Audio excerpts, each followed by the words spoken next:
आज बुधवार 20 मे 2026 दैनिक राशीफल तुला राशी। आज तुम्ही कोणतेही काम हाती घ्याल त्यामध्ये तुम्हाला नक्कीच यश मिळेल। आज तुमच्या मुलांशी संबंधित कोणताही निर्णय घेताना तुमच्या आईवडिलांशी नक्की सल्लामसलत करा। नोकरी करणाऱ्या लोकांना आज उत्कृष्ट संधी मिळतील, ज्यामुळे तुमच्या आर्थिक परिस्थिती मजबूत होण्यास मदत होईल। नोकरी करणाऱ्या लोकांना आज पदोन्नती मिळू शकते। राजकारणात असलेल्यांना आदर आणि प्रतिष्ठा मिळेल। स्थावर मालमत्तेतून फायदा होईल। महिलांना हार्मोनल असंतुलनासारख्या समस्यांना सामोरे जावे लागू शकते।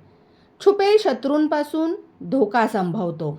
शेजाऱ्यांशी वादविवादापासून दूर राहा। आज धार्मिक कार्यावर लक्ष केंद्रित कराल। 82% नशीब आज तुमच्या बाजूने असेल। अधिक मास चालू आहे। श्री विष्णूंचे जास्तीत जास्त नामस्मरण करा। आराध्य देवता जी आहे तुमच्या राशीची ती श्री दुर्गा माता आहे। श्री दुर्गा मातेची उपासना करा। धन्यवाद।